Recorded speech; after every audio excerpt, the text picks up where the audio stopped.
नमस्कार friends, planet hub channel में आप सभी का फिर से हार्दिक स्वागत है। और इस बार सब्जेक्ट थोड़ा हट के रहेगा। बात करेंगे ज्योतिष के जो प्रचलित योग है, जो अच्छे योग माने जाते हैं, पॉजिटिव माने जाते हैं, जो व्यक्ति की उन्नति प्रगति में, भाग्योदय में ज़्यादा इम्पोर्टेंस माने जाते हैं, वैसे योग के बारे में हम चर्चा शुरू करने वाले हैं। ये जो पूरी श्रृंखला है वो अब योगों के बारे में रहेगी। बहुत सारे प्रचलित योग है, उसमें से पहले एक योग की हम चर्चा करने जा रहे हैं। वो योग है, एक पंच महापुरुष नामक योग बनता है, जो उसमें भी एक हंस योग माना जाता है, जिसे हंस योग जिसको बोलते हैं, वो योग ज्योतिषी शास्त्र के अंदर सबसे प्रचलित योग है। वो योग कैसे बनता है और वो योग बनने के बाद जन्म कुंडली के अंदर क्या पॉजिटिव इम्पैक्ट आते हैं, उसके बारे में हम आज चर्चा करने वाले हैं। हंस योग जब गुरु, ये बनता है गुरु से। गुरु जब मीन राशि या फिर गुरु धन राशि का, देखिए मैं बात करने जा रहा हूं हंस योग के बारे में। और वो हंस योग बनता है, सबसे पहले पंच महापुरुष योग है, वो 5 तरीके से बनता है। जैसे मैंने आपको बताया, उसमें से एक हंस योग है, एक मालव्य योग है, एक शश योग है और एक है कुल दीपक योग। तो ये जो 5 योग बना है उसको पंच महापुरुष योग बोलते हैं। और पंच महापुरुष योग गुरु बुध, एक भद्र योग, गुरु बुध शुक्र शनि और मंगल से बनता है। ये 5 योग जब कुंडली में बनते हैं तो उसकी इंपैक्ट बहुत अलग ही आती है।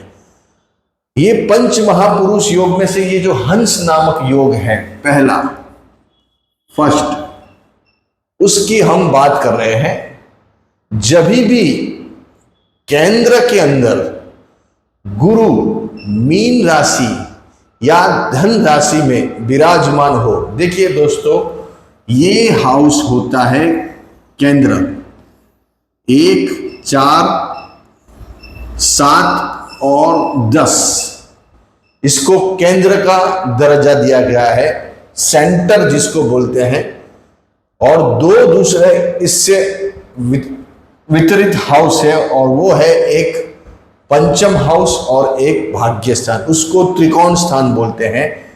और लग्नेश को भी त्रिकोण का दर्जा दिया गया है, एक केंद्र का भी और त्रिकोण का भी।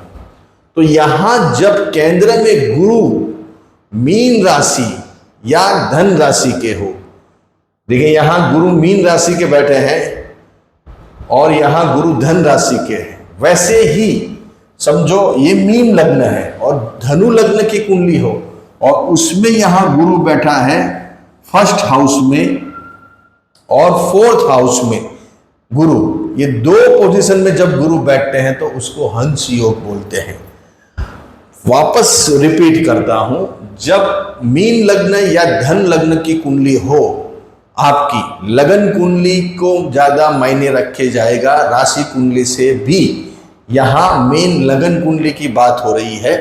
आपकी जन्म लग्न वेडिंग जो है, आपका जो एसेंडेंट है, वो धनु लग्न का होना चाहिए या मीन लग्न का होना चाहिए। ये प्राथमिक तबक्का है, ये प्राथमिक फर्स्ट स्टेप है, पहली नीड्स है, वो कंपलसरी होना चाहिए। या आपका मीन लग्न या धनु लग्न, आपका समझ लीजिए मीन लग्न है और यहां गुरु महाराज बैठे हुए हैं बॉडी के ऊपर, मीन राशि के गुरु।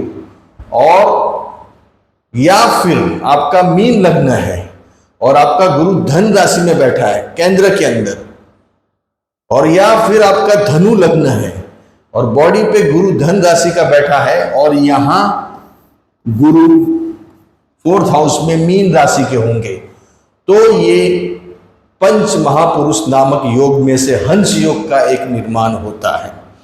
हंस योग में जन्मा हुआ व्यक्ति बहुत ही ज्ञानी, धनवान, सभी चीजों से परिपूर्ण होता है, सभी संसार की चीजें उनको मिलती हैं। धीरे धीरे धीरे जैसे जैसे उम्र का 24 पड़ाव पार करते हैं, 22, 23, 24 के बाद इनके जीवन में बहुत सारे अच्छे सोर्सेस उनको मिलने शुरू हो जाते हैं। अच्छे ग्रुप, अच्छा सर्कल, अच्छे व्यक्ति पसंद उनको मिलते हैं। पढ़ाई लिखाई जो उनकी रहती है वो एक्सट्रीम लेवल की रहती है, वो पढ़ाई में खूब अग्रसर रहते हैं। स्टडीज उनकी एक्स्ट्रा ऑर्डिनरी रहती है। लोगों से हट के वो काम करते हैं, लोगों से विपरीत जाके वो अपना एक मुकाम बनाते हैं। उनकी जो आईक्यू लेवल है वो बहुत अलग रहता है। वो स्पिरिचुअली, आध्यात्मिक भी ज़्यादा स्ट्रांग रहते हैं।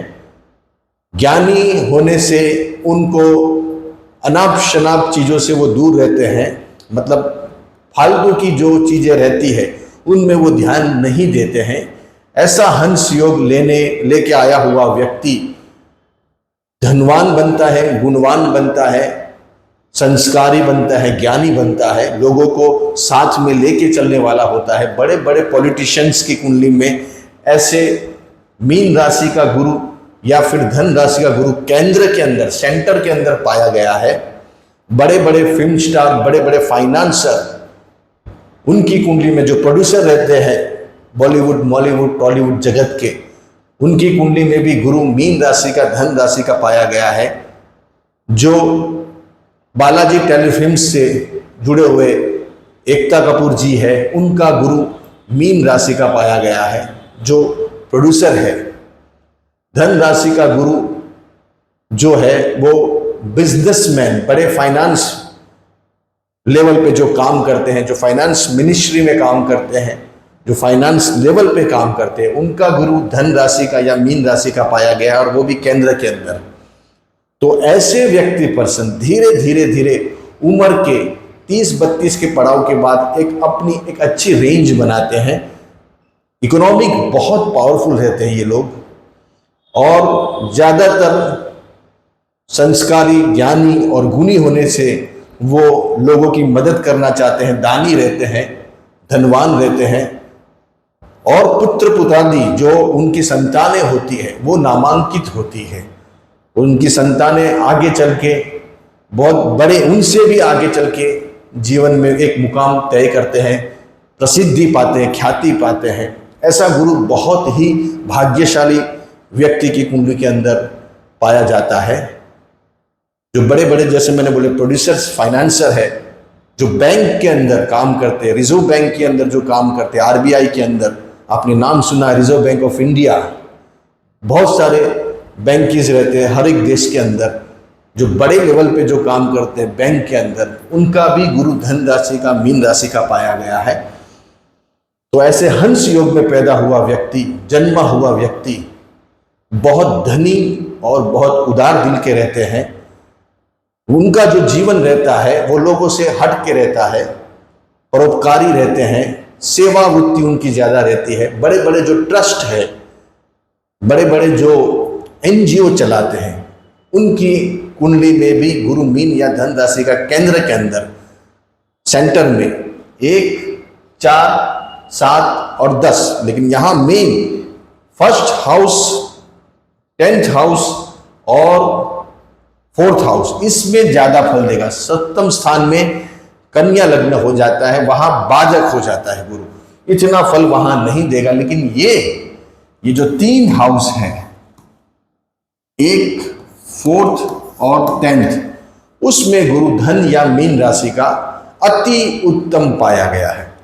यहां कन्या लग्न में 4th हाउस में आएगा, सॉरी, लेकिन यहां मीन राशि का, यहां मीन राशि का आएगा और यहां धन राशि का आएगा। लेकिन कन्या लग्न के अंदर इतना गुरु का महत्व नहीं है, तो ज्यादातर ये यहां फल इसका अधिकतम आपको देखने को मिलेगा, और धन लग्न में यहां मिलेगा 4th हाउस में। वापस दोहराता हूं, धनु लग्न या मीन लग्न की कुंडली है तो उसके अंदर ये गुरु का फल आपको ज़्यादा अधिकतम पाया जाएगा। ये हंस योग का आपको पूरा फल मिलेगा जो मैंने चीज़ें बताई है। कन्या लग्न है तो यहाँ गुरु धन राशि का आएगा और यहाँ गुरु मीन राशि का आएगा, लेकिन ये दो हाउस में यहाँ बाधक हो जाते हैं। दोनों हाउस का स्वामी, ये तो कन्या लग्न में बुध के घर के लग्न में दो हाउस के मालिक है होते हुए यहाँ बाधक हो जाता है। तो ये कन्या लग्न है, इसके लिए दो हाउस के स्वामी वो मीन लग्न में भी होते हैं और धन लग्न में भी होते हैं गुरु महाराज। कैसे? एक तो अगर मीन लग्न है तो फर्स्ट हाउस का और 10th हाउस का लॉर्ड्स हुए, और आपका धनु लग्न है तो फर्स्ट हाउस और 4th हाउस के लॉर्ड हुए। लेकिन आपका लगन गुरु के घर का है, इसीलिए वहां इतनी दिक्कतें नहीं है, कुछ भी नहीं है। लेकिन कन्या लग्न के अंदर गुरु बाधक हो जाता है, इसीलिए वहां गुरु का फल जो मिलना चाहिए वो नहीं मिलता इतना। लेकिन ये दो हाउस के अंदर मिलता जरूर है, लेकिन इतना नहीं मिलता जितना इफेक्ट मीन लग्न और धन लग्न में आता है। तो यहाँ मैंने वापस आपको दोहराई ये सब चीजें हैं। अगर आपका मीन लग्न और धन लग्न है तो ये आपके लिए समझ लीजिए बहुत बड़ी आशीर्वाद है। आप अच्छे पुण्य लेके आए हुए हैं, पिछले जन्म में आपने कोई अच्छा पुण्य किया है, तो ये आप धीरे धीरे धीरे आगे बढ़ते जाते हैं। तो यहाँ बड़े बड़े फाइनेंस मिनिस्टर जो है उनकी कुंडली में भी गुरु धन या मीन राशि का ऐसा केंद्र में पाया गया है। तो ये गुरु के घर का ये मीन लग्न और मीन मतलब धन लग्न, धनु राशि का गुरु और मीन लग्न का गुरु, ये आपके लिए बहुत आशीर्वाद होगा। ये हंस योग, आप कोई भी उम्र के हैं, जैसे जैसे आपकी उम्र बढ़ती जाएगी ये योग आपको बहुत अच्छे रिजल्ट देते जाएगा। अच्छे रहिए, बढ़िया रहिए, खूब आगे बढ़िए।